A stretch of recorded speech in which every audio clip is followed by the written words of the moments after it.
ताणं नमो सिद्धाणं नमो आर्याणं नमो वज्रायणं नमो લુએ સબ સાહુણં પંચ પરમેષ્ટિને નમસ્કાર હોજો શુદ્ધ જ્ઞાનને નમસ્કાર હોજો અરહંતો ભગવંત ઇન્દ્ર મહિતા સિદ્ધાસ્ત સિદ્ધિ સિતા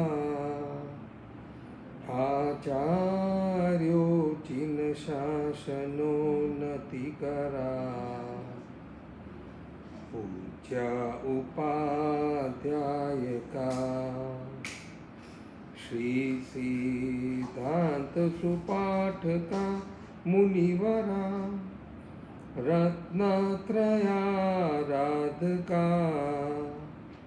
પંચેતે પરમેષ્ટિનં પ્રતિદિનં કુર્વન્તુ નો મંગલમ વીરા સર્વસુરા સુરેન્દ્રમહિતો વીરં બુદ્ધ્યા સંસ્ત્રિતા વીરેનભિતઃ સ્વકર્મ નિચયો વીરાય નિત્યં નમઃ વીરાતીર્થમિદં પ્રવૃત્તમતુલં વીરસ્ય ઘોરં તપો વીરે શ્રીદ્યુતિકીર્તિકાંતિ નિચયો હે વીરભદ્રં દિશં મંગલં ભગવાન વીરો મંગલં ગૌતમ પ્રભુ મંગલં સુધર્મ જંબુ જૈન ધર્મોસ્તુ મંગલં સર્વમંગલ માંગલ્યં સર્વકલ્યાણકારણં પ્રધાનાં સર્વધર્માણં જૈનમ જયતિ શાસનમ. જય જીનેન્દ્ર. લોકડાઉનની આપણી આ સ્વાધ્યાયમાં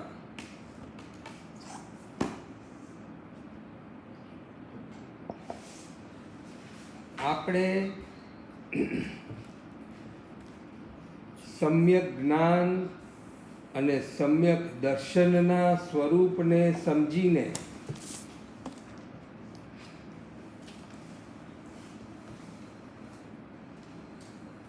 મનુષ્ય ભવની કિંમત, મનુષ્ય ભવની દુર્લભતા અને મનુષ્ય ભવમાં કરવા જેવા યથાર્થ કાર્યો કયા છે તેનું જાણપણું આ સ્વાધ્યાયમાં આપણે લીધું. જેમ ઉત્તરાધ્યયન સૂત્રમાં બતાવ્યું કે ચત્તારી પરમ અંગાણી દુલ્લહાણીય જંતુણો માણુ સત્તંગ સુહિં શ્રદ્ધા સંજમમ્ય વીર્ય. ચાર પરમ અંગની પ્રાપ્તિ અત્યંત દુર્લભ છે, કોઈ પણ જીવોને પ્રાપ્ત થવી. કઈ છે તે ચાર પરમ અંગ? માણુ સત્તંગ મનુષ્યનો ભવ, સુઈંગ સાચા શ્રુત ધર્મ સાંભળવાનો અવસર, શ્રદ્ધા સાચા શ્રુત ધર્મ ઉપર યથાર્થ શ્રદ્ધા થવી, અને સંજમમ્ય વીર્ય તે શ્રદ્ધાને અનુરૂપ પોતાનું સંયમમય જીવન બનાવવું. આ ચાર પરમ અંગ કયા? એમ તો સંસારમાં અનેક બીજા અનેક દુર્લભ વસ્તુઓ રહેલી છે, જેમ કે વાસુદેવપણું કે ચક્રવર્તીપણું, દેવલોકના ઇન્દ્રપણું, અથવા તો ગ્રેવ્યક આદિના અહમેન્દ્ર, દેવલોકના વૈમાનિક દેવ અને અહમેન્દ્ર નવગ્રેવ્યકના દેવો પણ અનંતી વાર આપણે કરી આવ્યા, માટે તેને દુર્લભ નથી કહ્યું. પરંતુ મનુષ્ય ભવ પ્રાપ્ત કરીને ધર્મનું શ્રવણ થવું, એના ઉપર પાછી શ્રદ્ધા થવી અને એ શ્રદ્ધાને અનુરૂપ જીવન બનાવવું, આ સૌથી દુર્લભ વસ્તુ રહેલી છે. અસંખ્યાતા દેવતાઓ, અસંખ્યાતા સમ્યક દ્રષ્ટિ દેવતાઓ રાહ જોઈને બેઠા છે કે ક્યારે આપણે આ દેવલોકના ભવમાંથી મનુષ્ય બનીએ, ધર્મનું શ્રવણ કરીએ, એની ઉપર શ્રદ્ધા કરીને તીર્થંકર ભગવાનની આજ્ઞાને અનુરૂપ આપણે આપણું જીવન બનાવીએ. આ 4 અંગોને પ્રાપ્ત કરવા માટે અસંખ્યાતા 2, 5, 10, 20 કે 50 દેવતા નહીં, કરોડ 2 કરોડ કે અબજ 2 અબજ નહીં, અસંખ્ય દેવતાઓ રાહ જોઈને બેઠા છે. અને તેઓ જાણે છે કે મનુષ્ય તો સંખ્યાતા જ છે અને તે મનુષ્યનો ભવ પ્રાપ્ત કરવા માટે અસંખ્ય દેવતાઓ રાહ જોઈને બેઠા છે. તદુપરાંત મનુષ્ય ભવની ગતાગતનો વિચાર કરીએ તો આપણને ખબર પડે કે 1 થી 6 નરક સુધી પણ અનેક નારકીના જીવો નીકળીને મનુષ્ય થઈ શકે છે. ભવનપતિ, વાણવ્યંતર, જ્યોતિષી આદિ દેવતાઓ પણ મનુષ્ય થઈ શકે છે. વૈમાનિક દેવતાઓ પણ મનુષ્ય થઈ શકે છે 1 થી 8મા દેવલોક સુધી. અને 9મા દેવલોકથી ઉપરના અસંખ્ય દેવતાઓ, 9મું, 10મું, 11મું અને 12મું 4 દેવલોક, 9 ગ્રેવ્યક અને 5 અનુત્તર વિમાન, આમાં અસંખ્ય દેવતાઓ નિયમમાં ત્યાંથી નીકળીને મનુષ્ય જ થશે. તે ઉપરાંત તિર્યંચ, પૃથ્વી, પાણી, વનસ્પતિ આદિના જીવો પણ મનુષ્ય થઈ શકે છે. આ જાણપણું આગમકારોએ એટલા માટે આપ્યું છે કે ચત્તારી પરમ અંગાણીમાં જે પહેલો અંગ કયો કે મનુષ્ય બહુ દુર્લભ છે, એની દુર્લભતા આપણને સમજાય. આટલા જીવો, અનંતા વનસ્પતિકાયના જીવો અને અસંખ્યાતા તે સિવાયના નારકી, દેવતા અને તિર્યંચના જીવો રાહ જોઈને બેઠા છે, એવી સાધના કરી રહ્યા છે કે ફરી અમે મનુષ્ય ક્યારે થઈ. આવો દુર્લભ મનુષ્યનો ભવ આપણને સૌને પ્રાપ્ત થઈ ચૂક્યો છે. માટે 4 પરમ અંગમાંથી પહેલું અંગ પ્રાપ્ત થઈ ગયું.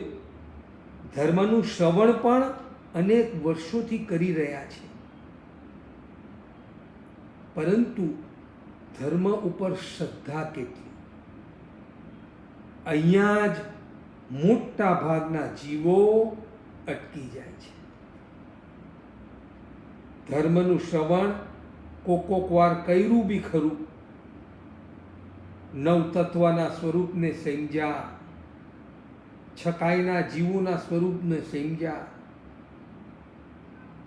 આશ્રવ કેવી રીતે આવે છે, એને કેવી રીતે સંવર દ્વારા રોકી શકાય, કેવી રીતે જૂના કર્મોની નિર્જરા થઈ શકે, કર્મનું સ્વરૂપ કેવું છે, કેવી રીતે બંધાય છે, કેવી રીતે ભોગવાય, આ બધું જ્ઞાન થયા પછી એના ઉપર શ્રદ્ધા થવી દુષ્કર છે.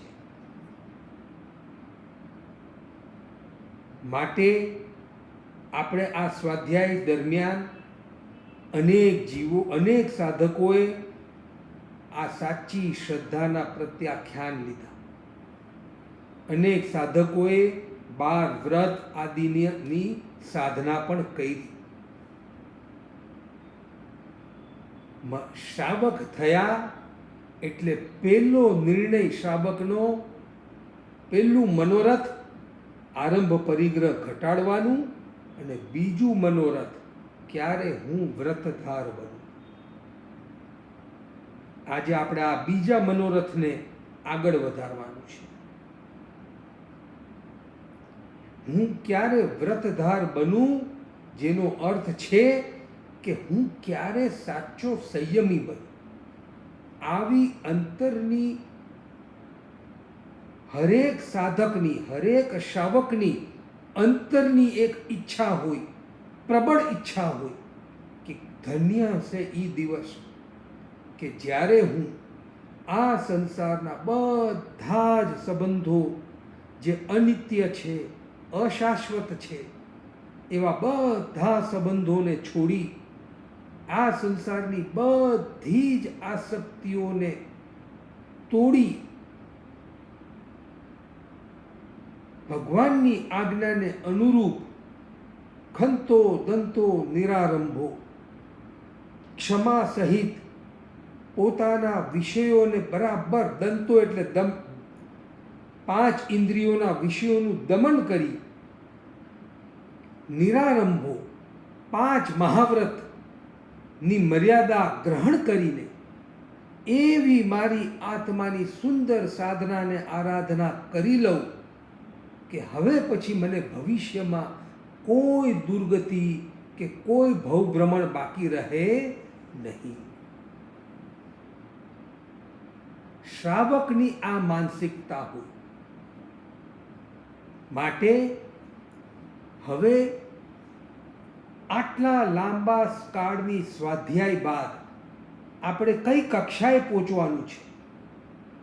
તો કે આપણે તે કક્ષાએ પહોંચવાનું છે કે હવે મારી માનસિકતા બને કે હું જલ્દી મારા આત્માનું કલ્યાણ કરું.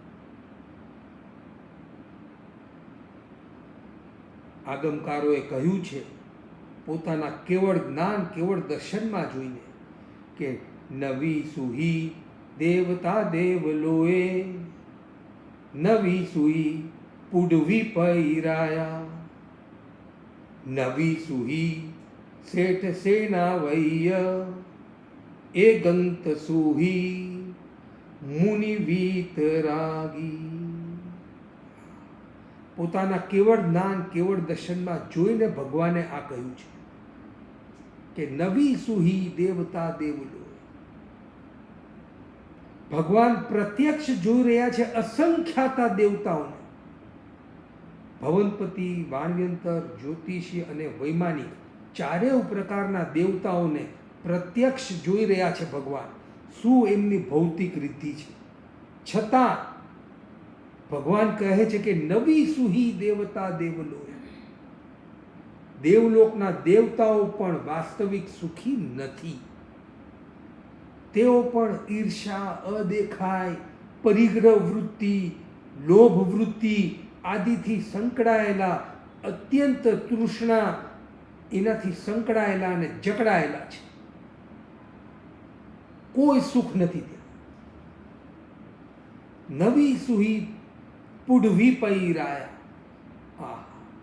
અને દેવતાઓની વાત કર્યા બાદ આ પૃથ્વીપતિ, મોટા મોટા ચક્રવર્તી, મોટા મોટા વાસુદેવ, કોઈ 6 ખંડના અધિપતિ, કોઈ 3 ખંડના અધિપતિ, મોટા મોટા માંડલિક રાજા, તે સિવાયના મોટા મોટા મહર્ધિક રાજા મહારાજા, આ કોઈ સુખી નથી. ભગવાને એમના કેવળ જ્ઞાનમાં જોઈને કહી દીધું. નવી સુહી શેઠ સેના વૈય, મોટા મોટા કરોડોપતિ, અબજોપતિ શેઠ કે મોટા પદવીવાળા સેનાપતિ, પોલિટિશિયન્સ કે બહુ મોટા મોટા રાજનેતાઓ, આ કોઈ સુખી નથી. એગંત સુહી મુનિ વિતરાગી. એક વિતરાગી મુનિ સુખી છે. તે સિવાય ભગવાને એમના કેવળ જ્ઞાન કેવળ દર્શનમાં જોઈને બધા જ સાધકોને આ માર્ગદર્શન આપ્યું, આ ખાતરી આપી, આ સમજણ આપી કે હે મારા સાધકો, હું તમને મારા કેવળ જ્ઞાન કેવળ દર્શનમાં જોઈને ખૂબ સમજી વિચારીને કહું છું કે કોઈ સુખી નથી. એગંત સુખી મુનિ વીતરાગી. એકાંત સુખી જો કોઈ હોય તો તે વીતરાગી મુનિ છે, જેને નથી કોઈ રાગ કે કોઈ દ્વેષ, કોઈ સંસારની ઈચ્છા, કોઈ તમન્ના, કોઈ ભાવના નહીં, કોઈ વસ્તુ કે વ્યક્તિ ઉપર રાગ નહીં કે આ મારું અને આ મને મળી જાય તો સારું, કોઈ વસ્તુ કે વ્યક્તિ ઉપર દ્વેષ નહીં. આવી અવસ્થા આ જ શ્રેષ્ઠતમ અવસ્થા છે. અને આવી અવસ્થા મુનિ અવસ્થામાં આવે છે. માટે શ્રાવક પોતાની શ્રદ્ધાના માધ્યમથી ભગવાનની વાણી ઉપર યથાર્થ શ્રદ્ધા રાખવાવાળો શ્રાવક અંતરથી મનોરથ રાખે કે હું પણ આવો સુખી બનું. માટે તેનું અંતરનું મનોરથ હોય કે ધન્ય હશે એ ઘડી કે હું ક્યારે દીક્ષા લઈશ. જે શ્રાવકનું અંતરનું આ બીજું મનોરથ હોય, શું તે શ્રાવકને આ સંસારના પદાર્થોની લાલસા વધે?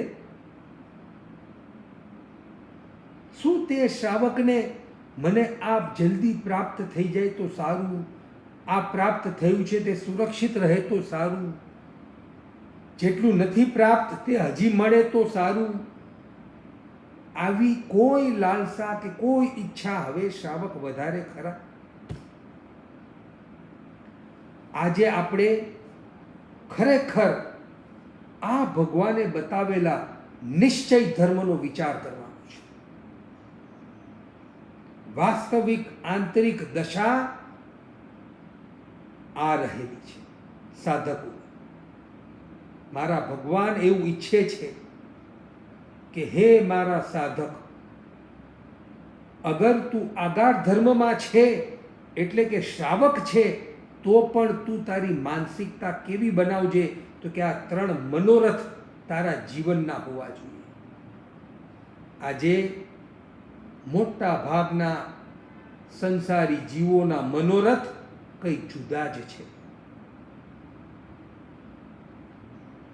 કેમ સંસાર વધે, કેમ સંસારના કામભોગ વધે, કેમ મારી રિદ્ધિ સિદ્ધિ વધે, કેમ મને હજી પદાર્થો પ્રાપ્ત થાય અને એને હું ભોગવું. આવા જ અનેક મનોરથોની સાથે મોટા ભાગના સંસારના જીવો જીવે છે.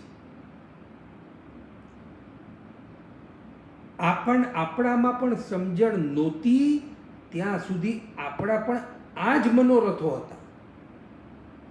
કેમ મને હજી વધારે પ્રાપ્ત થાય એટલે કેમ હું વધારે ભોગવું, કેમ મારી સમાજમાં માન પ્રતિષ્ઠા વધે, કેમ મારું સગવડતાવાળી બધી જ પરિસ્થિતિઓ મને મળે.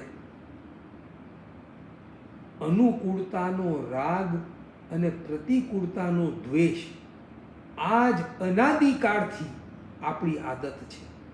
શાંતિથી જીવનનું અવલોકન કરજો, જવાબ મળી જશે. અનુકૂળતા પ્રાપ્ત કરવાની અભિલાષા, અનુકૂળતા જેટલી પ્રાપ્ત થઈ ગઈ છે એના ઉપર રાગ અને અનુકૂળતા વધારવાની અભિલાષા. પ્રતિકૂળતા જેટલી આવી છે એને દૂર કરવાના પ્રયત્ન અને કોઈ બીજી પ્રતિકૂળતા આવે નહીં એવી અંતરની ભાવના. આ જ આપણું જીવન છે કે નહીં? શાંતિથી વિચારો. સવારથી ઉઠીને રાત સુધી આ જ પ્રયત્નમાં લાગ્યા છે. કેમ અનુકૂળતાનો રાગ વધે અને કેમ અનુકૂળતા વધારું અથવા તો કેમ પ્રતિકૂળતાનો દ્વેષ વધે અને કેમ પ્રતિકૂળતા ઘટાડે. આ જ કાર્ય કર્યો અનાદિકાળથી કરીએ છે, છતાં હજી એનો થાક લાગ્યો નથી. હવે તત્વોના માધ્યમથી સમજાઈ ગયું કે આ અનુકૂળતા અને પ્રતિકૂળતા તો કર્મને આધીન રહેલી છે. આ કર્મને આધીન રહેલી અનુકૂળતા, હું શું એનો રાગ કરું? આ કર્મને આધીન આવેલી પ્રતિકૂળતા, હું શું એનો દ્વેષ કરું? આ અનુકૂળતા કર્માધીન આવેલી છે માટે હું કર્મને જ ખપાવું. આ પ્રતિકૂળતા કર્માધીન આવેલી છે માટે હું કર્મને જ ખપાવું. આવું લક્ષ્ય સાધકનું થાય અને તે લક્ષ્યને પાર પાડવા માટે સંવર અને નિર્જરાની સાધનામાં દરેક શ્રાવક અને દરેક સાધક લાગી જાય છે. આવી સંવર અને નિર્જરાની જગન્ય આરાધના અને મધ્યમ આરાધના તો સંસારમાં બેસીને 12 અણુવ્રત આદિ શ્રાવકની મર્યાદાઓ લઈને અનેક સાધકો કરતા હોઈએ છીએ. આપણે પણ તે જ કરવાનો પ્રયત્ન કરીએ છીએ. પરંતુ સંવર અને નિર્જરામાં કેટલો લાભ છે, કેટલી શાંતિ છે, કેટલી જીવનની સફળતા છે, આ વાસ્તવિકતાને આપણે સમજવાની છે. આ અનુકૂળતા અને પ્રતિકૂળતામાં રાગદ્વેષ કરેલો મારો આત્મા અનંતકાળથી ભવભ્રમણ કરી રહ્યો છે. હવે મને રસ્તો મળી ગયો સંવર અને નિર્જરા. અને સંવર અને નિર્જરાની શ્રેષ્ઠ સાધના સંયમ જીવનમાં થાય છે. માટે સાધક શ્રાવકનું મનોરથ સાધુપણું ગ્રહણ કરવાનું છે. ક્યારે થવું વ્રતધાર? આવી અંતરની મનોરથ હોવું, આવી અંતરની ભાવના હોવી, તે શ્રાવકના જીવનને ઊંચું બનાવી દે છે. ગમે તેટલું પાણી કોઈ સ્થળમાં ભેગું થયું હોય, તે પાણીને જો ખાલી કરવા માટે આપણે મોટું હજારો ગેલન પાણી તે આપણા ઘરમાં ભરાઈ ગયું હોય અથવા તો કોઈ સ્થાનમાં ભરાઈ ગયું હોય અને એને એક ટમ્બલરથી ખાલી કરીએ તો કેટલી વાર લાગે? લાખો ગેલન પાણીને એક ટમ્બલરથી ખાલી કરીએ તો કેટલી વાર લાગે? વર્ષો વીતી જાય પણ ખાલી થાય નહીં. પરંતુ જો એ જ સ્થાન જેમાં પાણી ભરેલું છે એને ઊંચું કરી નાખીએ અને થોડોક ઢાળ આપી દઈએ, પછી તે પાણીને ખાલી કરતા કેટલી વાર લાગે? સડસડાટ પાણી ખાલી થવા માંડે. અંતરમાં સંવર અને નિર્જરાની ઉત્કૃષ્ટ આરાધના કરવાના ભાવ એટલે કે શ્રાવકનું બીજું મનોરથ, આઈ રિપીટ, અંતરથી સંવર અને નિર્જરાની ઉત્કૃષ્ટ આરાધના કરવાના ભાવ એટલે કે શ્રાવકનું બીજું મનોરથ, તે શ્રાવકને ના આત્માને આવો ઊંચો અને ઢાળવાળો બનાવી દે છે. હવે કર્મના ઢગલા આત્મા સાથે લાગ્યા હતા. હવે તે આત્મા સાથે તે કર્મ કેટલો કાળ રહેશે? સડસડાટ તે કર્મો ખાલી થવા માંડશે. અસંખ્યાતા કાળથી અને અનંત કાળથી બાંધેલા કર્મો એને સાધક એક ભવમાં, 3 ભવમાં કે ઉત્કૃષ્ટ 15 ભવમાં એ બધા જ કર્મોનો નાશ કરી નાખે છે. 70 ક્રોડા ક્રોડી સાગરોપમની સ્થિતિના મિથ્યાત્વ, મૌન્ય આદિ કર્મ જે આત્મા સાથે અનંતકાળથી લાગેલા છે. જૂના ખપે ને નવા લાગે, છૂના ખપે ને પાછા નવા કર્મ લાગે. એ પરંપરાથી જે અનંત કર્મોનો સંગ્રહ આપણા આત્મા સાથે રહેલો છે, તે અનંત કર્મના સંગ્રહને દૂર કરવાનો શ્રેષ્ઠ ઉપાય છે સંવર અને નિર્જરાની ઉત્કૃષ્ટ આરાધના, એટલે કે સંયમ જીવન. માટે તે સંયમ જીવનના મહત્વને સમજીને આપણે આપણું બીજું મનોરથ ક્યારે થવું વ્રતધાર, આ મનોરથ રોજ યાદ કરવાનું છે. પેલું મનોરથ આરંભ પરિગ્રહ ક્યારે તજું, અને બીજું મનોરથ ક્યારે થવું વ્રતધાર. વ્રતધાર બનીને હે ભગવાન, એવી સુંદર આપની એક એક આજ્ઞાનું આત્મસાક્ષીથી પાલન કરીને મારા આત્માથી કર્મોના ભેખડોને દૂર કરીને જલ્દી જલ્દી હું શાશ્વત સુખને પ્રાપ્ત કરું.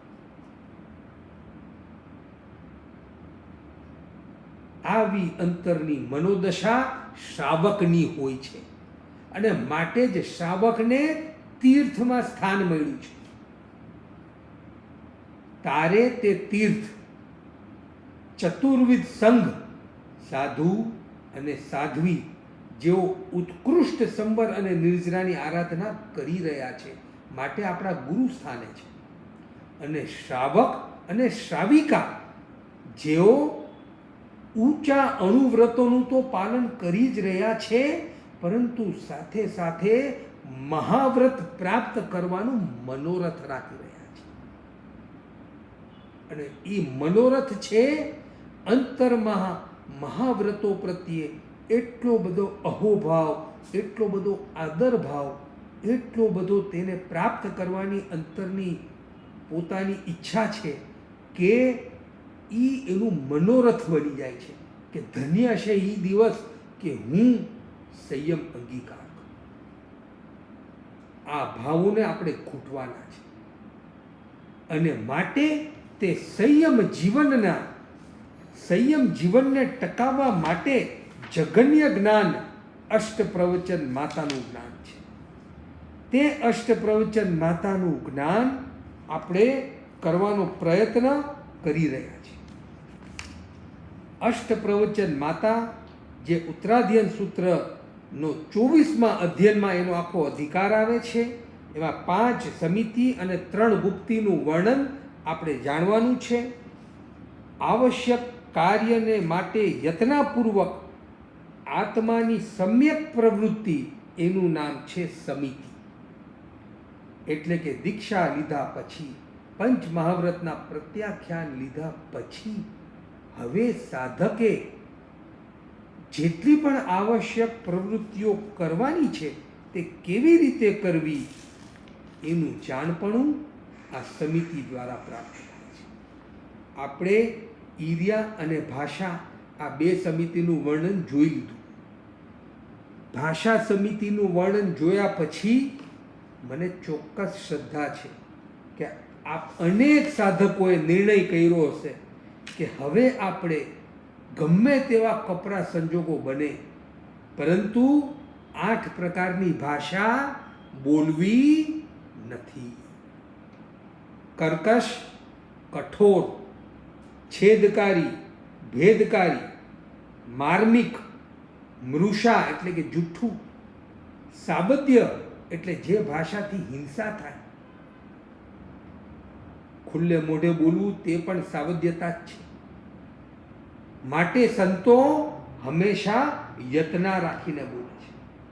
અને નિશ્ચયકારી આવી ભાષા માટે સંસારમાં રહીને રોજ મારે પ્રેક્ટિસ કરવાની છે કે મારી ભાષા ખૂબ જ ઉચ્ચ કક્ષાની બને. ચાહે હું ઘરના નાના વ્યક્તિ સાથે વાત કરતો હોઉં કે મોટા વ્યક્તિ સાથે, ચાહે સામાન્ય પ્યુન કે નોકર સાથે વાત કરતો હોઉં કે એકદમ પ્રતિષ્ઠિત વેપારી કે મારાથી પણ ઊંચા લોકો સાથે, બધાની સાથેનો મારો વ્યવહાર અને મારી ભાષા ઊંચામાં ઊંચી હશે.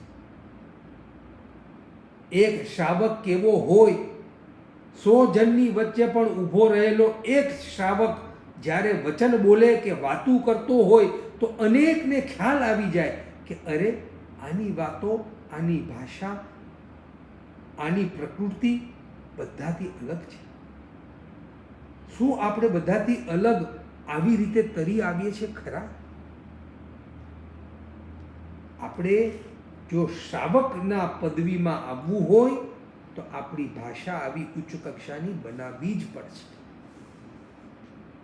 માટે એવા ભાષા સમિતિના સ્વરૂપને સમજીને હવે ત્રીજી સમિતિ એષણા સમિતિ, કારણ કે અણગારે જાયા, અણગારે નવો જન્મ લીધો છે. નવો જન્મ લીધો એટલે ભગવાને ચાલતા શીખડાવ્યું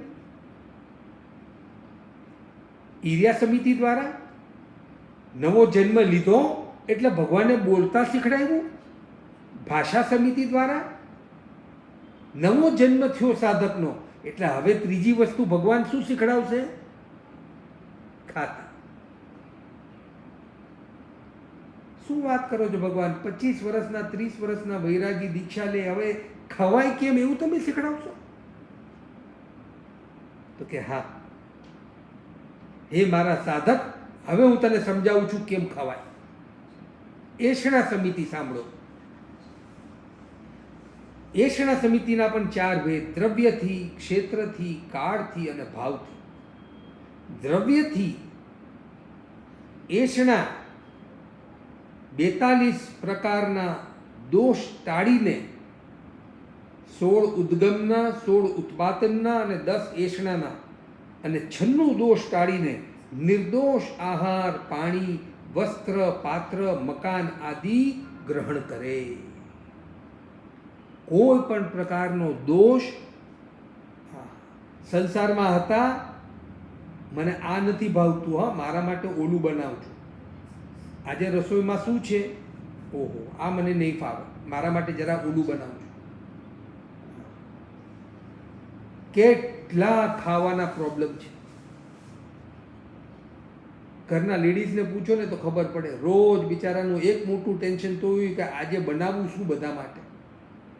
આમના માટે આ બનાવશું પણ ઓલાને એ નહીં ફાવે, એના માટે એ બનાવીશ એ આમને નહીં ફાવે.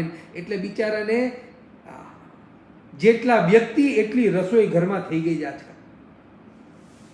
ઘરમાં 5 જણા હોય ને તો 5 જણની 5 રસોઈ. બધા માટે થોડું થોડુંક અલગ અલગ બનાવવું જ પડે. શાંતિથી વિચારજો શું ચાલે છે આપણા ઘરમાં. માટે અહીંયા આગળ તો સાધુ માટે સાધુનું એક જ લક્ષ્ય નિર્દોષ હોવું જોઈએ. અમારા માટે બનેલી વસ્તુ હોવી ન જોઈએ, બસ. આજે બધા દોષ છે ને, 42 દોષ કયો કે 96 દોષ લ્યો, એ 42 દોષનો વિસ્તાર આપણે જોઈ લેશું, પરંતુ એનો સાર સમજી લ્યો કે સાધુ માટે બનાવેલી, સાધુ માટે ખરીદીને લાવેલી, કે સાધુ માટે ઉધાર લાવેલી, કે એક સાધુ માટે લાવેલી પણ બીજા સાધુને દેવી, આવા કોઈ પ્રકારના દોષ સાધુને લાગે તે સાધુને કલ્પે નહીં. વિહારમાં હોય તો સાધુ માટે ટિફિન લઈને આપણે જઈએ તો ન લે સાધુ. આવી સાધુની મર્યાદા છે કે એમના માટે બનાવેલી, એમના માટે હિંસા કરીને તૈયાર કરવામાં આવેલી રસોઈ હોય કે પાણી હોય કે વસ્ત્ર હોય કે પાત્ર હોય કે મકાન હોય, સાધુને કલ્પતું નથી. આ છે જૈન સાધુની વિશુદ્ધ મર્યાદા. કોઈ સાધુને કલ્પે નહીં. ભગવાનની આજ્ઞા છે કે હે સાધક, જો તારા માટે બનાવવામાં આવેલું મકાન હોય તો તું એમાં ઉતરતો નહીં. એમાં ભૂલથી પણ પગ મુકાઈ જાય ને તો અમુક ઉપવાસનું પ્રાયશ્ચિત આવી જાય. ભૂલથી પગ મુકાઈ જાય તો બી તો ત્યાં રહેવાય કેવી રીતે? માટે એમના માટે બનાવેલા આ વસ્ત્ર, આ શાલ બહુ સારી છે, ચાલો ને હું લઈ લઉં, મારા ગુરુદેવને આપીશ. સરસ મજાની પશ્મિના શાલ છે, 20,000ની 30,000ની, હા હું મારા ગુરુ માટે લઈ લઉં. એમ કરીને લીધી અને પછી ગુરુને ધામીએ. નમે કપઈ, ભગવાન કહે કે મારા મારા સાધક કહી દેશે કે મને આ કલપતું નથી. આ છે આપણા મુનિરાજોની ઉચ્ચમાં ઉચ્ચ કક્ષાની મર્યાદા. કોઈ બીજા જીવની હિંસા કે બીજા જીવને ત્રાસ પહોંચાડીને એમને પોતાના જીવનનો નિર્વાહ કરવો નથી. એમના જીવનનું મૂળભૂત એક જ લક્ષ્ય છે, અમારા માટે અમે તો છકાઈના પિયર અને છકાઈના નાથ છે. છ કાયના જીવોનો અમે બરાબર દયા પાડવા વાળા છે. કોઈ જીવની હિંસા કરીને અમને કાંઈ જોતું નથી. એના કરતાં ભૂખ્યા રહેશો, તમે ચિંતા નહીં કરો.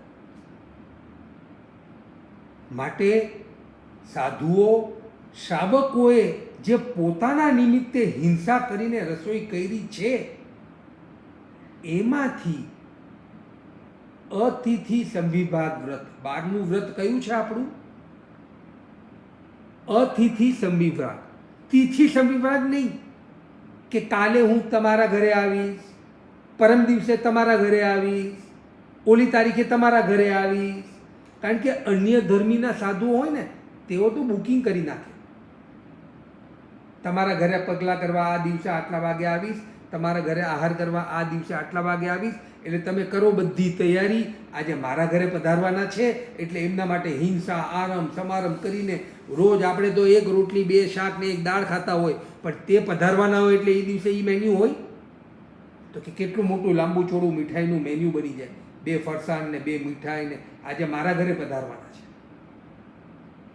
આ અન્ય દર્શનીયોના સાધુઓની મર્યાદા. જ્યારે આપણા ગુરુ ભગવંત અતિથિ, એમની તિથિ નક્કી ન હોય, માટે તેઓ અચાનક તમારા ઘરે આવે. માટે તમે કેટલી રસોઈ કરી હોય, ઘરમાં 5 વ્યક્તિ હોય તો 20 થી 25 રોટલી થઈ હોય, તદુપરાંત કદાચ નોકર ચાકરની બીજી 15-20.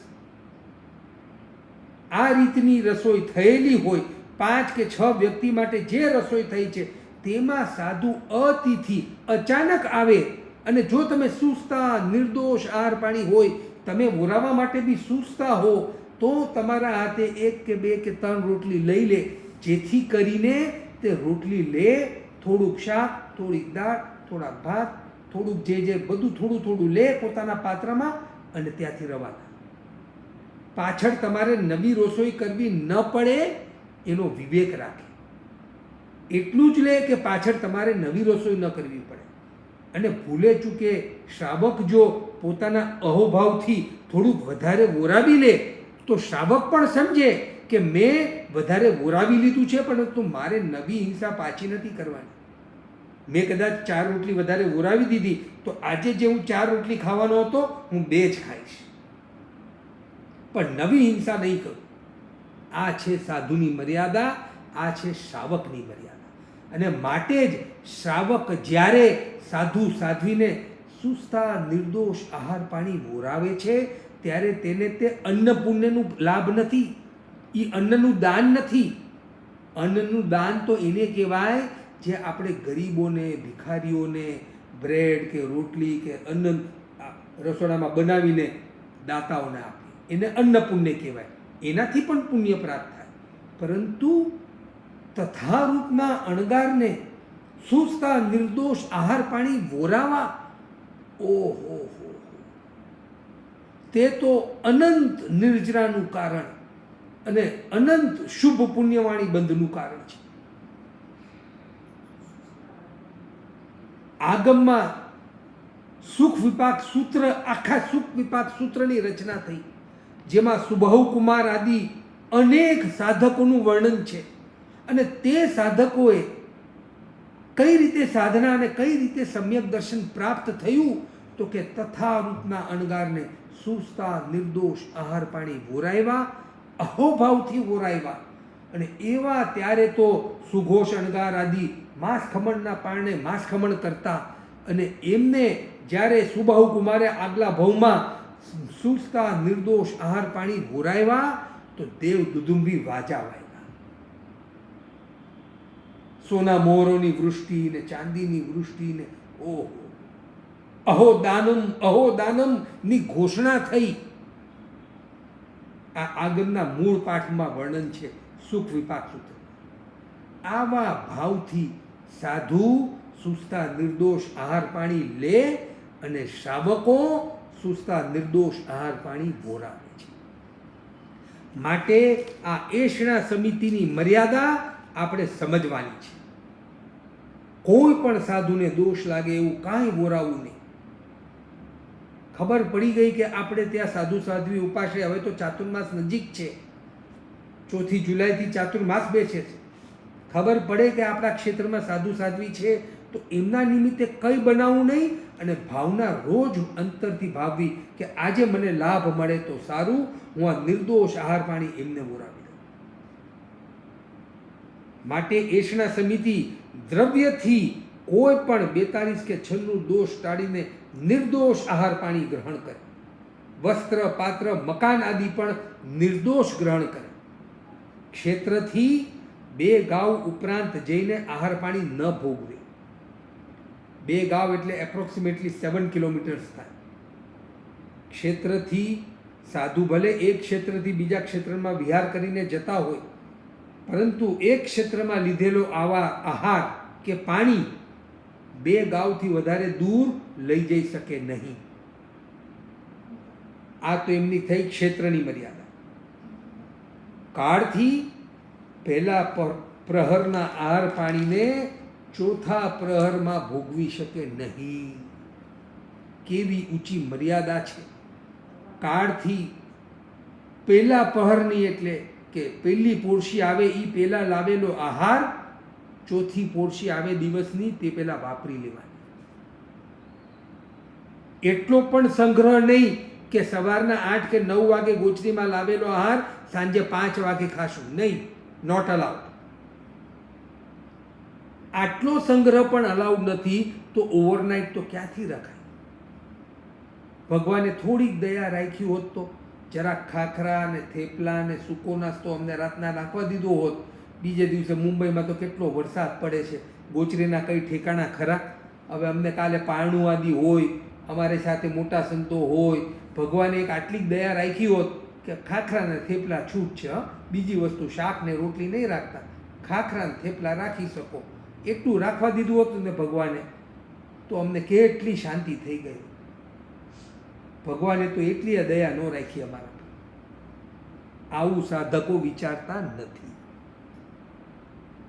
સંગ્રહ વૃત્તિ જોઈએ જ નહીં. પહેલા પોરનું લાવેલું છેલ્લા પોરે પણ નહીં વાપરવાનું. ત્રીજો પોર પૂરો થાય ને તે પહેલાં તેઓ પાણી પણ અલગ રાખે, આહાર પણ અલગ રાખે અને વિવેક રાખે કે તે બધું ત્રીજા પોર પહેલાં વપરાઈ જવું જોઈએ. પછી બપોરના 12 વાગે લાવેલી ગોચરી 5 વાગે બી ખાઈ શકે, કારણ કે તે બીજા પોરની છે. આ રીતે કાળની પણ મર્યાદા છે સાધકોની.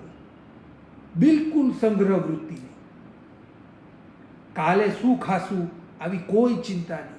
અને પ્રાય કરીને બોમ્બેમાં જુલાઈ ઓગસ્ટ મહિનામાં 1-2 દિવસ તો એવો વરસાદ પડે કે મોટા ભાગના સાધુ સાધ્વીને ઉપવાસ થઈ જ જાય. કોક વાર તો 2 ઉપવાસ થઈ જાય. વરસાદ અટકતો જ નથી બોમ્બેનો. એવો તો બોમ્બેનો વરસાદ છે, પણ છતાં આનંદમાં હોય, કાંઈ વાંધો નહીં. ભગવાનની આજ્ઞાનું પાલન કરવાનો જે એમને સંતોષ, જે એમને શાંતિ અને એનાથી થઈ રહેલો જે લાભ છે એનો એમને એટલો બધો આનંદ હોય કે કદાચ થોડીક ભૂખ સહન કરવી પડે તેઓ તેને ગૌણ કરી દે છે. માટે આ તો થઈ કાળની મર્યાદા. હવે ભાવની મર્યાદા સમજો. ભાવની મર્યાદા માંડલાના 5 દોષ ટાળીને અનાસક્તપણે ભોગવે. ગોચરી તો લઈ આવ્યા, હવે બધા 5-6 સાધુ એક સાથે બેસી ગયા માંડલામાં, નીચે પલોઠી મારીને શાંતિથી આહાર કરવા. પાત્રામાં લઈને આહાર કરે તો આહાર જુએ કે આટલી મીઠાઈ આવી છે ને રોટલી આવી છે, ઓલું શાક તો મને જરાય ભાવતું નથી, આ શાક મને ગુરુ ન આપે તો સારું, આ શાક મને વધારે મળે તો સારું, ઓલું ફરસાણ મળી જાય તો સારું, આ મીઠાઈ જરા 2 મને વધારે પીસ મળે તો સારું.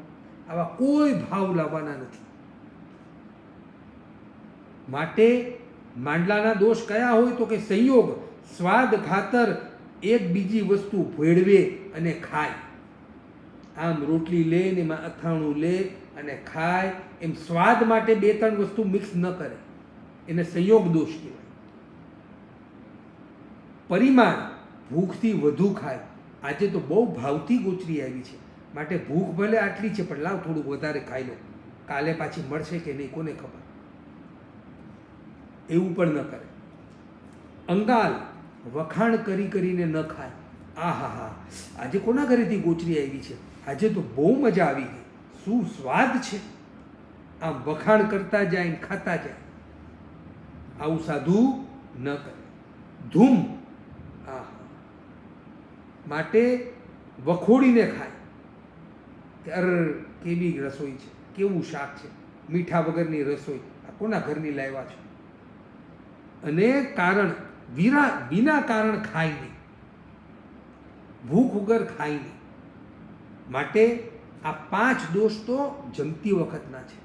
આપણે જમવા બેસીએ ત્યારે ભાવતું, ન ભાવતું, ઓછું, વધારે, કેટલા ચાગ ખાવાના. આ સંયમ જીવનનું આ મર્યાદા છે.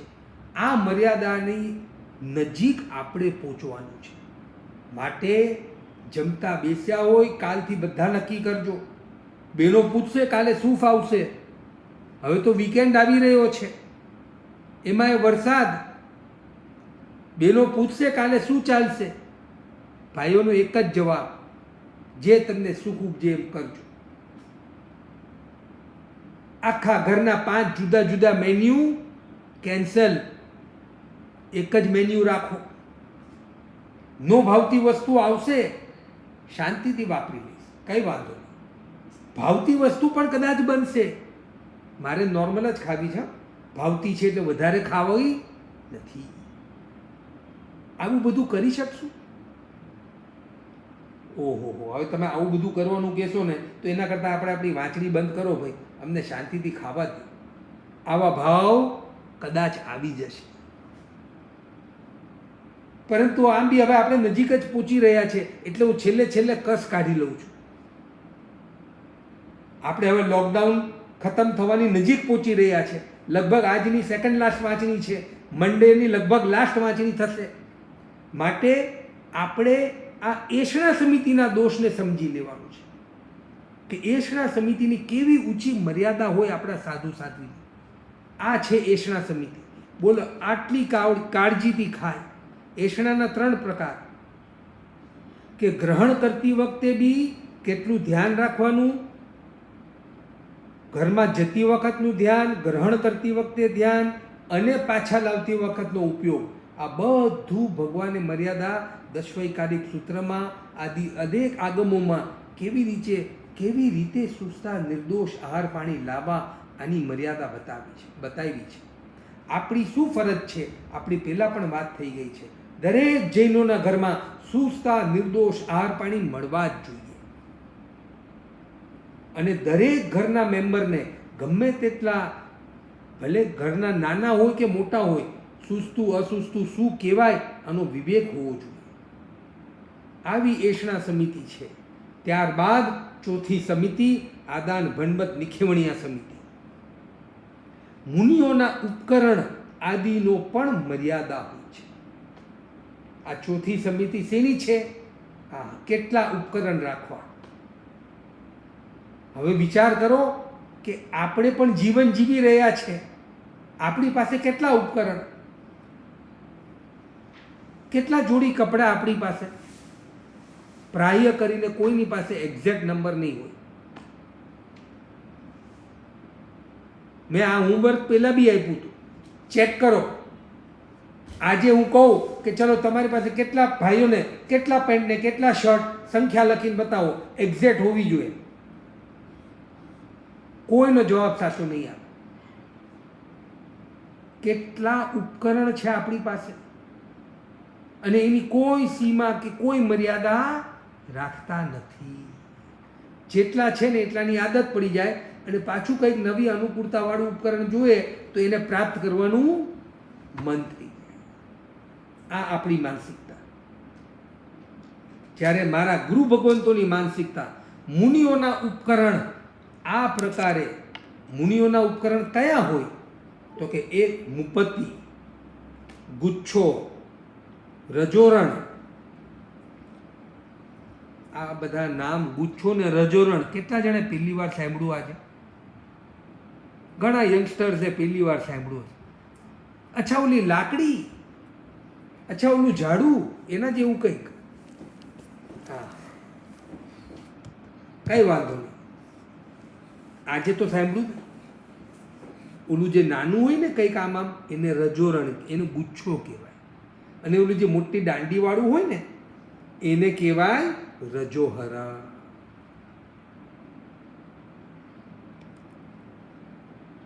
ત્યારબાદ ચોલપટ્ટો.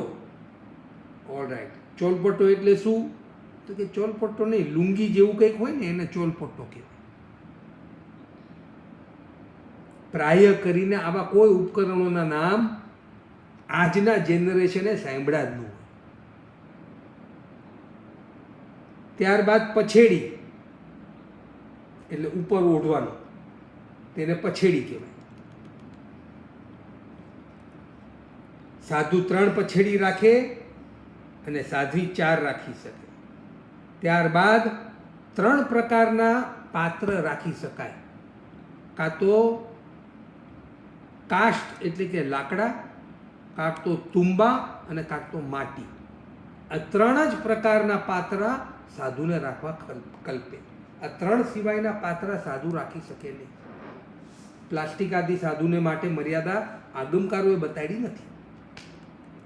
ત્યારબાદ એક આસન, એક સંસ્તારક એટલે કે લાંબુ સૂતી વખતે જે પાથરી શકાય તેવું, અને જ્ઞાન દર્શન ચારિત્રની વૃદ્ધિ નિમિત્તે જરૂરી અમુક વસ્તુઓ, જેમ કે અમુક બુક્સ છે કે પેન છે કે પેન્સિલ છે કે જેની પ્રતિલેખન થઈ શકે, કોઈ એકાદો ડબ્બો બોક્સ જેવું હોય કાગળનું, આવું બધું રાખી શકાય. માટે આ થયા સાધુ સાધ્વીના ઉપકરણ. પ્રાય કરીને સાધુ સાધ્વી પાસે એટલા જ ઉપકરણો હોય જે તેઓ વિહાર કરતી વખતે પોતાના બધા ઉપકરણ પોતે ઉચકીને બીજી જગ્યાએ એક સ્થાનથી બીજી સ્થાને જઈ શકે. આટલા જ ઉપકરણ રખાય.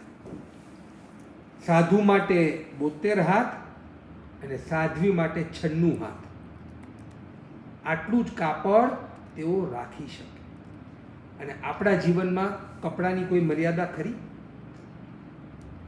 માટે સાધુ સાધ્વીની આ મર્યાદા સમજીને જો આપણું મનોરથ પણ ભવિષ્યમાં સાધુ બનવાનું હોય તો ચાલો તૈયારી કરીએ. હવે ચાતુર્માસ આવી રહ્યું છે, હજી અઠવાડિયા આદિની વાર છે. જેને જે લઈ આવવું હોય, કદાચ કંઈક આવશ્યકતા હોય તો પૂરી કરો, પરંતુ નક્કી કરો આખા ચાતુર્માસમાં હવે મારે એકેય નવા વસ્ત્ર લેવા નથી. મારા સાધુ સાધ્વી પણ ચાતુર્માસમાં નવું કાપડ આદિ લઈ શકે નહીં, તો હું પણ એમનો જ નાનો ભાઈ. ચાલો 4-5 મહિનાનું ચાતુર્માસ છે આ વખતે, તો સવાયું ચાતુર્માસ. તો આપણે પણ ચાતુર્માસમાં બને ત્યાં સુધી કોઈ નવું શોપિંગ કરવું નહીં. આમ બી હમણાં તો શોપિંગ બંધ છે, અને હવે માંડ જુલાઈમાં ખુલશે તો તમે ક્યાં અમારું બંધ કરાવો છો? તો જેને જેટલી મર્યાદા રાખવી હોય તે મર્યાદા રાખીને મિનિમમ લેવું. પરંતુ આ મર્યાદા સમજવી કે સાધુને 72 હાથ અને સાધ્વીને ફક્ત 96 હાથ કાપડ કલ્પે છે. હવે દ્રવ્યથી ઉપરના ઉપકરણો યત્નાથી લે, મૂકે ને વાપરે. જે બી રજોરણ, મુપતિ, પાત્રા, પછેડી, આસન, સંસ્તારક આદિ જે બી વાપરે યત્નાપૂર્વક વાપરે, ધ્યાનથી અને કાળજીથી વાપરે.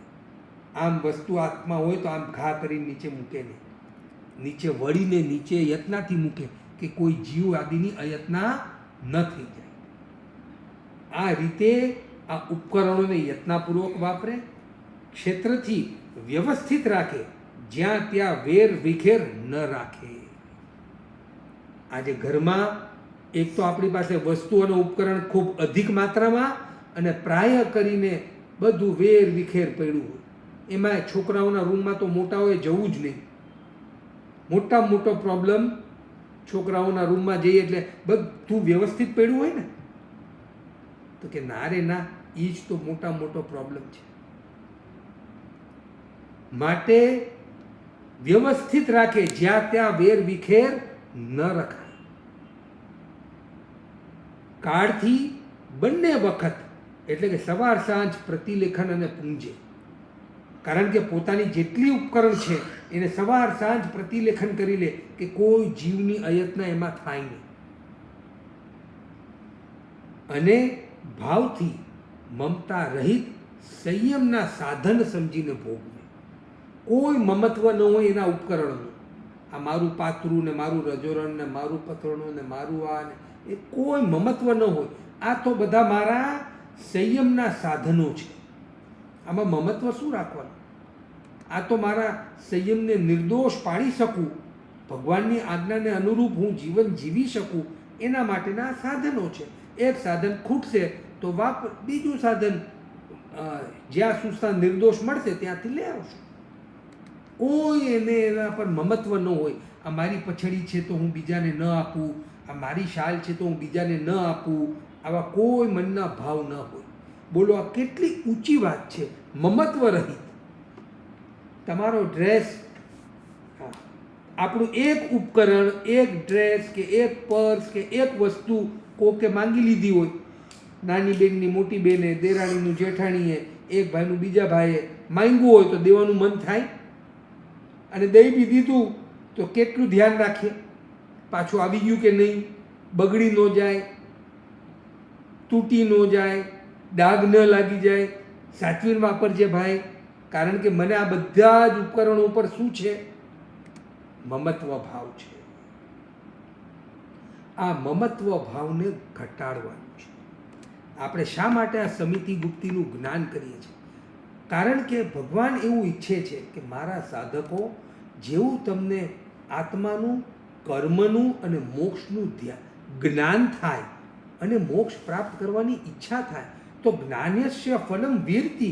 આ જ્ઞાન થયા પછી તમારા જીવનમાં વીરતિ એટલે કે પરિવર્તન આવવું જોઈએ.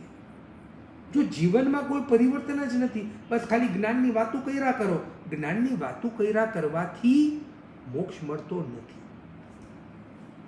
માટે શુષ્ક જ્ઞાનની વાતો કર્યા કરો. આમ કરવું જોઈએ ને આત્માને ઓળખો, આત્માને ઓળખી લીધું એટલે આપણું કામ પૂરું થઈ ગયું, હવે આપણે બીજું કાંઈ કરવાની જરૂર નથી. ભલે ગુસ્સો એટલો ને એટલો, આસક્તિ એટલી ને એટલી, મમત્વ એટલું ને એટલું, ભાષા એટલી જ ખરાબ, પણ આત્માને ઓળખો એટલે મોક્ષ મળી જશે. આગમકારો એમ કહે છે કે આત્માને ઓળખો એટલે જ્ઞાન થાય તો જ્ઞાનસ્ય ફલમ વીરતિ. તો તરત પોતાના જીવનમાં પરિવર્તન આવવું જોઈએ. જીવો પ્રત્યે અનુકંપા અને દયા આવી જોઈએ. મમત્વ ભાવ ઘટે, કશાય ઘટે, વિરક્તિ વધે, જીવનમાં પરમ શાંતિ આવે, અનુકૂળતાઓમાં પણ સંભાવ અને પ્રતિકૂળતાઓમાં પણ સંભાવ. ત્યારે સમજવું કે હવે હું સાધનામાં કંઈક આગળ વધી રહ્યો છું. જરાક અનુકૂળતા મળે અને રાજી રાજી, જરાક પ્રતિકૂળતા આવે અને નારાજ થઈ જાય તો તેની સાધનાથી એને કંઈ પ્રાપ્ત થયું નથી. માટે આજે આપણે આ આદાન બંધમાં આપણી પાસે રહેલા ઉપકરણો, આપણી પાસે રહેલી વસ્તુઓની મર્યાદા કરવી, એના મમત્વને ઘટાડવું, એમાં જીવ હિંસા ન થઈ જાય એનો વિવેક રાખવો. એટલી બધી વસ્તુઓ મૂકી રાખી છે કે એમાં જીવાત પડી ગઈ તો પણ એને ખોલીને એની યત્ન કરવાનો સમય નથી. માટે આ દ્રવ્ય ક્ષેત્ર, કાળ અને ભાવથી આપણે સમજી જઈએ કે સાધુઓની આ મર્યાદા છે તો મારી શું મર્યાદા હોવી જોઈએ. માટે આપણા જીવનમાં આજે આપણા બે મહત્વની સમિતિ નવી શીખા, એષણા અને આદાર ધનવાદ. ખાવાની બાબતમાં કેવી મર્યાદા રાખવી અને વસ્તુઓમાં કેટલું મમત્વ રાખવું, કેટલી લિમિટમાં રાખવી. ચાલો આપણે આપણા જીવનનું આપણે ઓડિટિંગ કરીએ કે મારા જીવનમાં હવે આપણે 4 સમિતિ શીખી ગયા: ઈર્યા, ભાષા, એષણા અને આદાન ભણમત.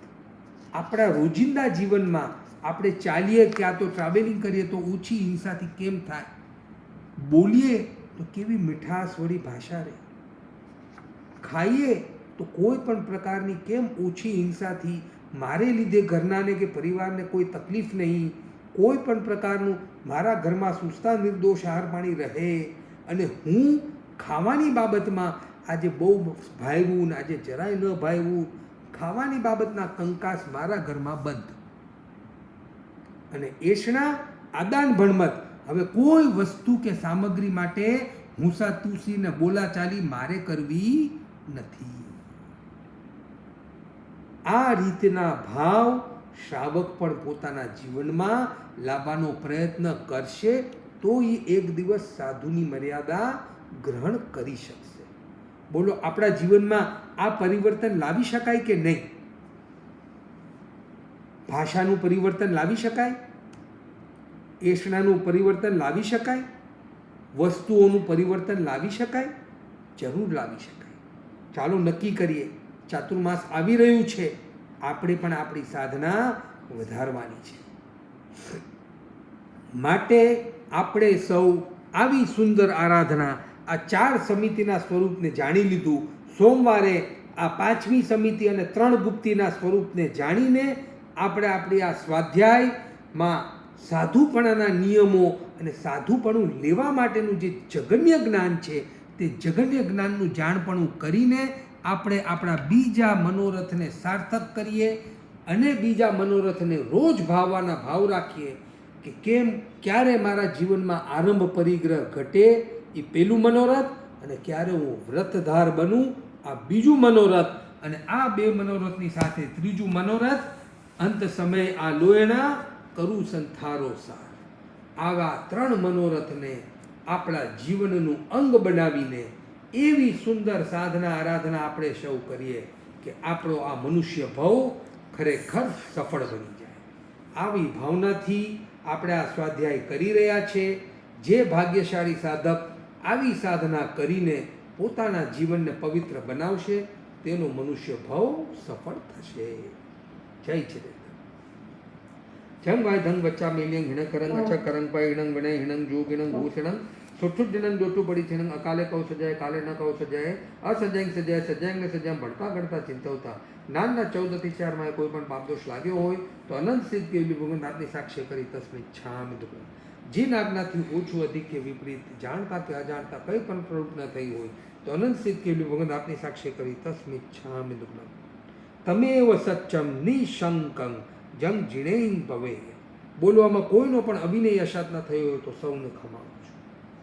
હવે જ્ઞાન આરાધનામાં આપણે આ સમિતિઓનું પણ જ્ઞાન કરવું અને ફરી નવતત્વ આદિનું વાંચન, દર્શન આરાધનામાં લોગસ અને વંદના 15 વંદના, ચારિત્ર આરાધનામાં આપણે 14 નિયમ આદિ સામાયિક સંવર અને તપ આરાધનામાં સાંકેતિક 24 સહિત 12 પ્રકારના તપ, આવી આરાધના કરીને આપણે આપણા જીવનને સફળ બનાવીએ.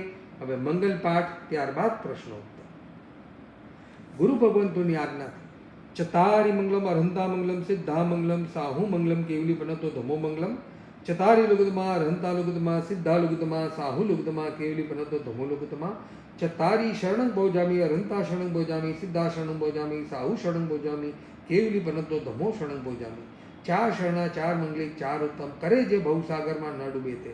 સકળ કર્મનો અને મોક્ષ ઘણા શુક્લે અનંત.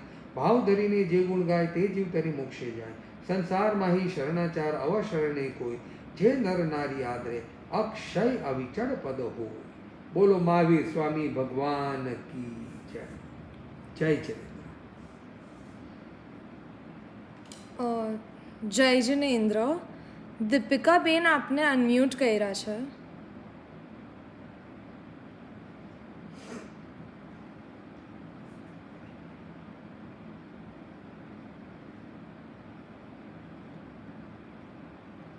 જય જિનેન્દ્ર મયંકભાઈ. જય જયેન્દ્ર. 2 દિવસ થયા ઉત્તરાધન સૂત્રનો વાંચન ચાલુ કર્યું છે. હા.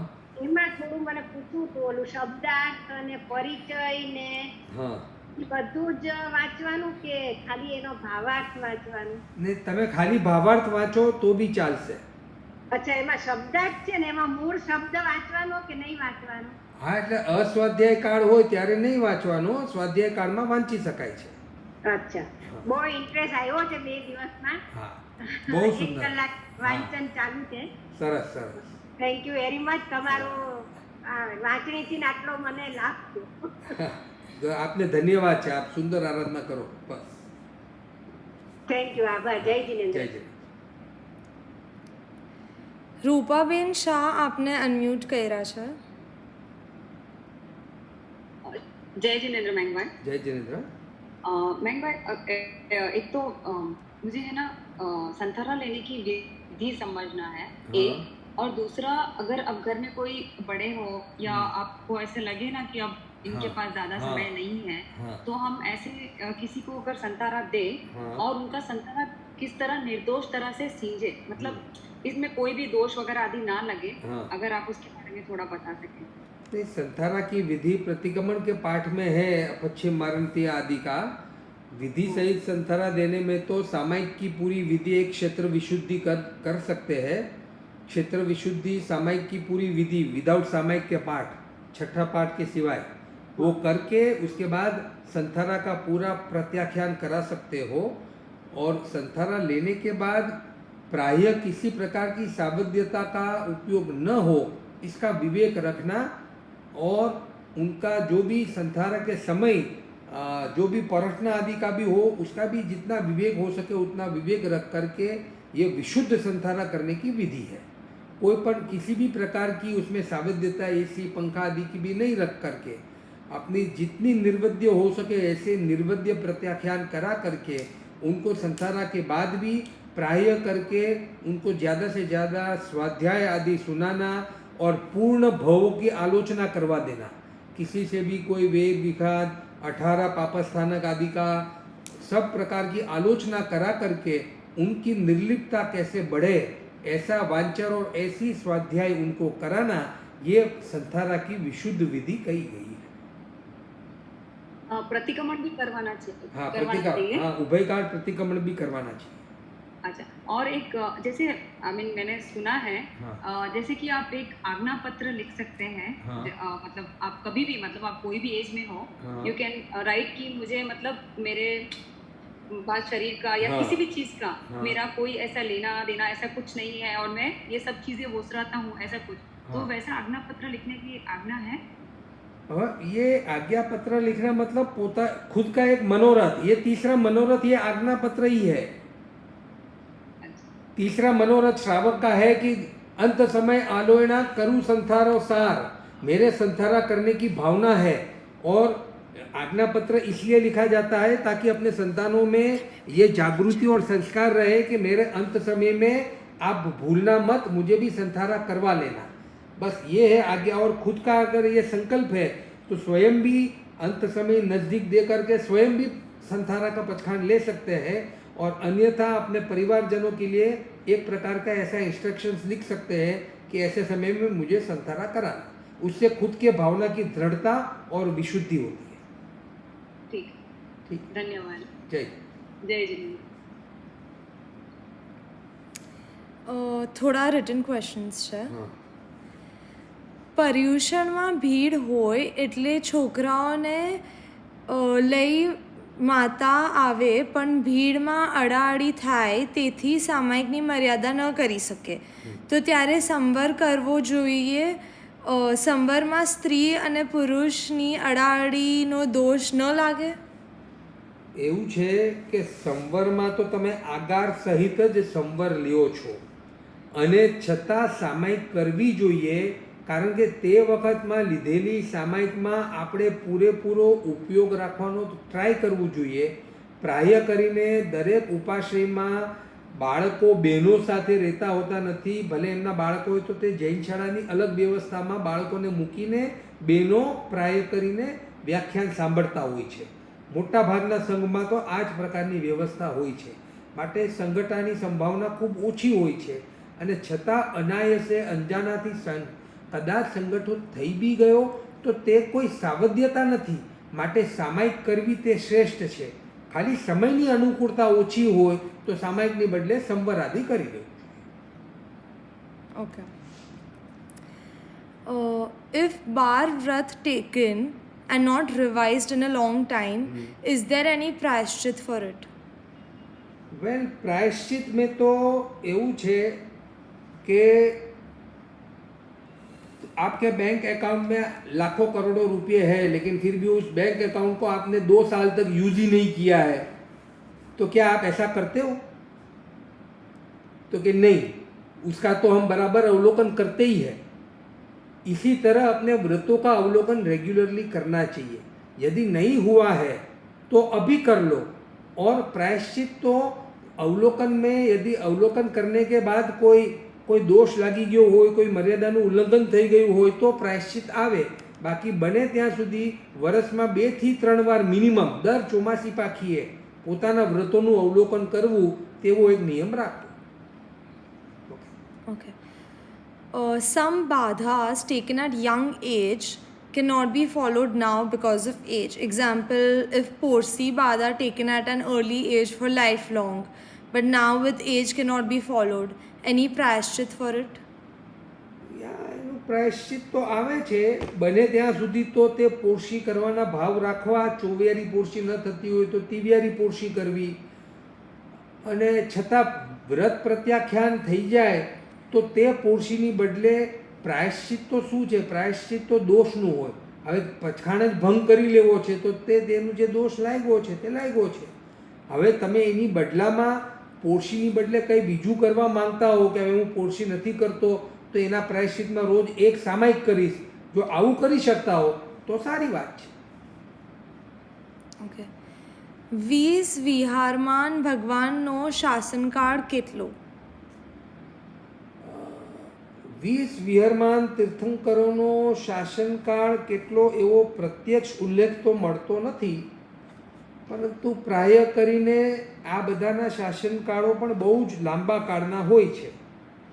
આજે પ્રત્યેક તીર્થંકરોના શાસનકાળ મળતા નથી, પરંતુ એવું કહેવાય છે કે બીજા અજિતનાથ ભગવાનના સમયમાં તીર્થંકરો ઉત્કૃષ્ટ સંખ્યામાં હતા. જેમ આજે 20 છે તો ત્યારે લગભગ 160 કે 170 તીર્થંકર ભગવાન ત્યારે હતા. ઋષભદેવ નહીં, પણ અજિતનાથ ભગવાનના શાસન વખતે.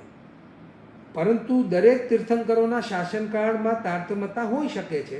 પ્રાય મહાવિદેના તીર્થંકરોના શાસનકાળ ઘણા લાંબા હોય છે. અમુક ક્રોડાક્રોડી સાગરોપમ સુધીના હોઈ શકે, જેમ અહીંયા ઋષભદેવ ભગવાનનું હતું તે. ઓકે. સમોસરણની ભૂમિ સાફ કરવાનું કામ કઈ જાતિના દેવો કરે છે? પ્રાય કરીને વ્યંતર દેવતાઓ પ્રાય કરતા હશે. એ ઉલ્લેખ હું જોઈ લઈશ, પરંતુ વાનવ્યંતર દેવતાઓ કરતા હોય એવી સંભાવના લાગે છે. Can a Shravak use drinking water from electric kettle during Upvas? Electric kettle એટલે શ્રાવક ઇલેક્ટ્રિક કેટલમાં પાણી ગરમ કરીને પી શકે છે ઉપવાસ. પરંતુ એ જે ગરમ કર્યું એ હિંસાનું પાપ એને લાગે છે, પરંતુ અચેત પાણી પીવાની મર્યાદા છે તે સચવાઈ જાય છે. Okay. Boiled water is continued question છે.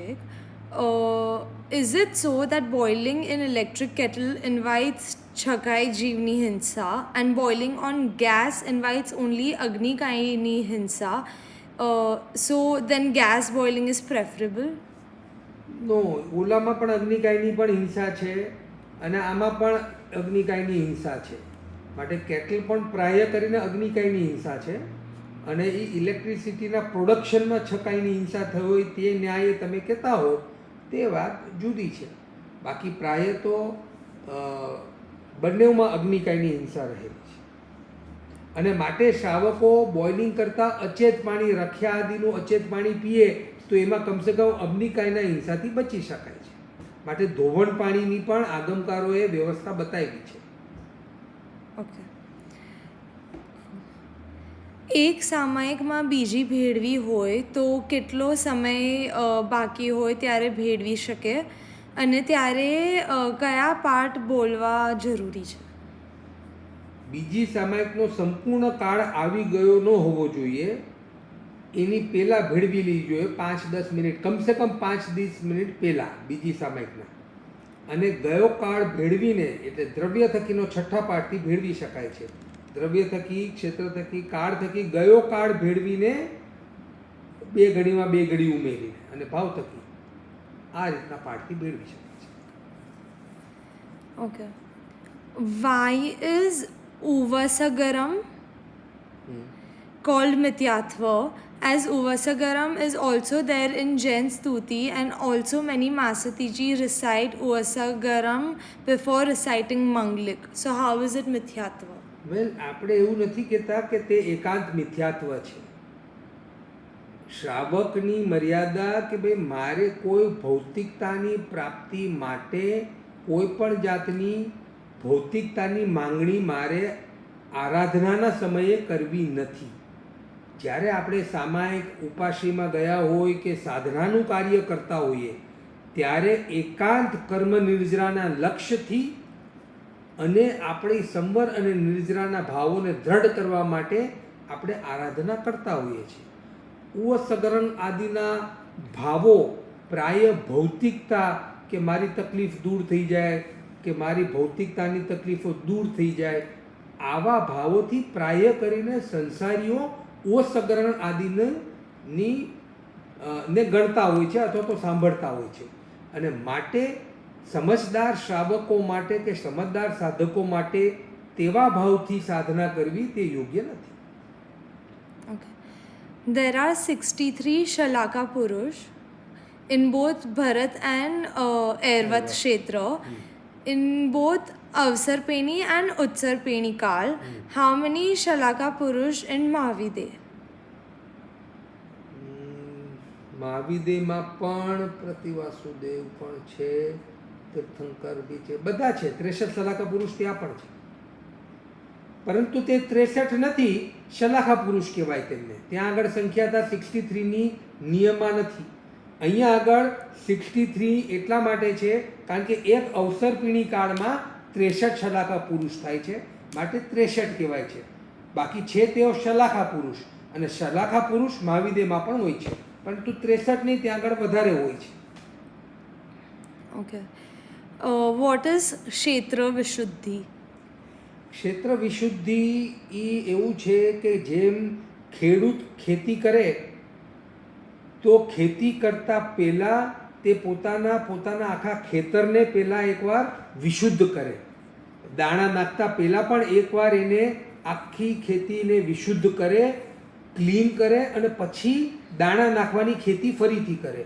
તે જ ન્યાયે જ્યારે કોઈ પણ ઉચ્ચ કક્ષાનું પ્રતિક્રમણ કરીએ અથવા તો પૌષધ લઈએ અથવા તો કોઈ પણ એવા આત્મવિશુદ્ધિના કાર્યો કરીએ તો તેને પહેલાં ક્ષેત્ર વિશુદ્ધિના ભાવથી 1 થી 6 પાઠ બોલી જવામાં આવતા હોય છે, જેનાથી આત્માની શુદ્ધિ પહેલાંની તે વિશેષ જાગૃતિ છે, એટલે એને ક્ષેત્ર વિશુદ્ધિ કહેવાય છે.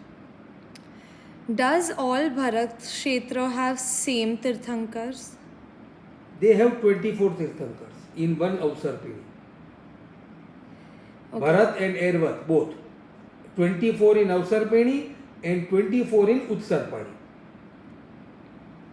Okay. Can you take Prabhavna from Upashray and give it to someone if you don't want to keep it, or is it better to not take? Well, taking Prabhavna,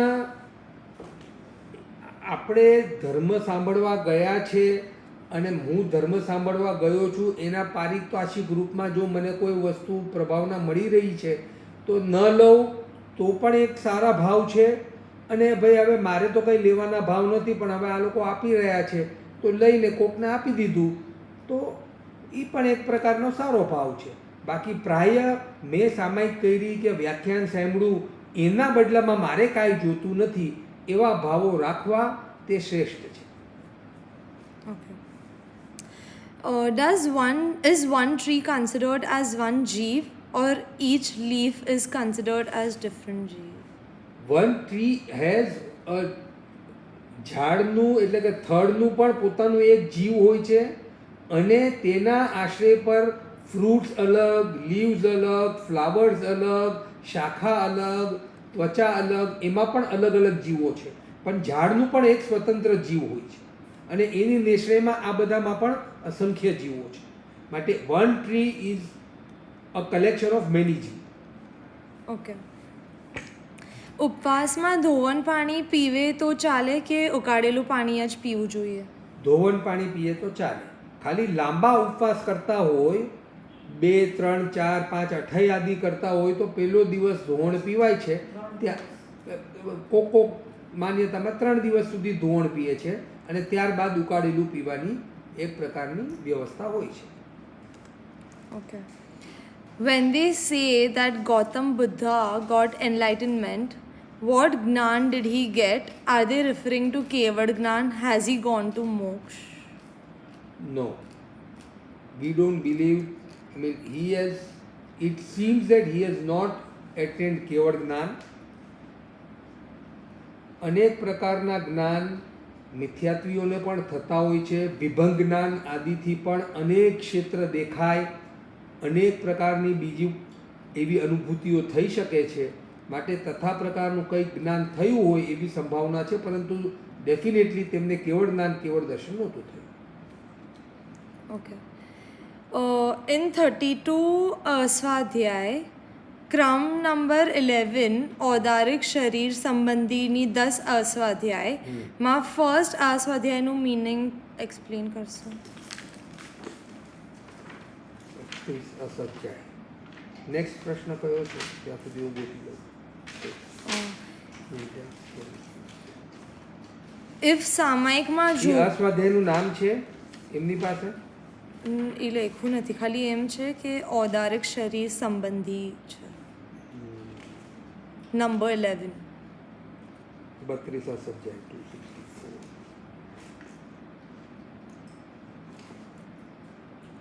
આકાશ સંબંધી ઔદારિક અસ્થિ માંસ શોણિત એટલે કે નંબર 11. હા, એટલે અસ્થિ, હાડકા માંસ લોહી પડ્યા હોય તો જ્યાં સુધી દેખાય ત્યાં સુધી અસજ્જાય. તો હાડકા માંસ, અસ્થિ એટલે હાડકા, બોન્સ આદિ હોય એને એ 11મું છે. તો બોન્સ આદિ પડ્યા હોય તો જ્યાં સુધી દેખાય ત્યાં સુધી અસજ્જાય, એમ સમજ. અસ્થિ એટલે હાડકા. ઓકે. ઓકે. ઇફ સામાયિકમાં જોખું આવી જાય તો પ્રાયશ્ચિત આવે? કે સામાયિક પાડો છો તેના પાઠમાં તેનું મિચ્છામી દુક્કડમ આદિ આવી જાય છે, માટે એનું અલગથી બીજું કોઈ વિશેષ પ્રાયશ્ચિત નથી. ઓકે. પરેશા બેન આપને અનમ્યુટ કર્યા છે.